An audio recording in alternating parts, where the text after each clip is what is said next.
We got a Saab 9.3 turbo in today. Testing a slow leak from the cooling system. And pretty tough one to kind of pin down initially. Got underneath it, didn't see anything obvious. And can see that the lower radiator hose was brand new. The upper radiator hose is brand new, and from underneath I could see the heater hoses are brand new. Then it's got couple coolant bypass hoses that seem dry, run from the expansion tank, and so I couldn't find anything obvious. So we got a pressure tester that screws onto this and makes it a lot easier. We got her pumped up, pressurized, and found a leak. Alright, so while this thing was pressurized, it still takes a while. It's bleeding down pretty slow. I start to see this little puddle under here, very small one, drip drip. Okay, I'm getting underneath it.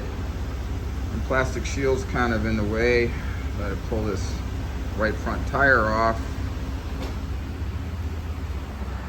And this is where certain tools like a pressure tester come in real helpful.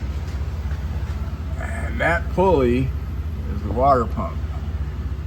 And you see that brown trail coming down of rusty water.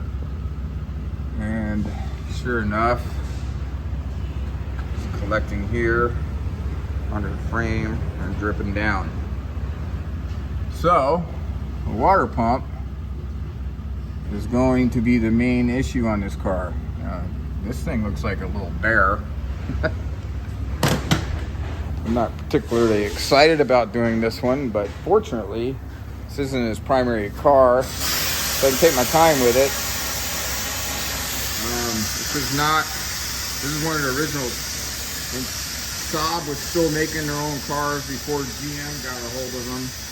When GM had them, they put the Ecotec engines in this, which actually have the special tools to do those water pumps. This one doesn't really need special tools, but the plumbing for the turbo gets in the way. The power steering pump's got to come off. But what we're doing here is I'm just showing you how you got a leak that's hard to find. These pressure testers, this is a mega kit that has a bunch of adapters, but you can rent these at the auto parts store or buy universal ones that have a rubber plug that fit in. That'll work pretty good. And don't over pressurize them, because these plastic radiator tanks and old hoses, you can blow them by over pressurizing them, so don't do that. But give her like 10 to 12 pounds. And in this case, it exposed our leak for us. So I know what we got to deal with. And again, on a Saab, I'm gonna have to take this box off. Some coolant hoses for the turbo plumbing's down there.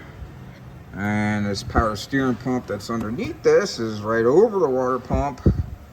And so again, like I said, this thing's not pretty at all. It's jammed in there.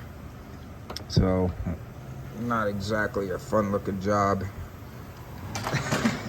Anyway, the right tools make all difference, guys. If you got them or can rent them or get them from the parts store and give them back, or even if you got to buy them online, it changes everything.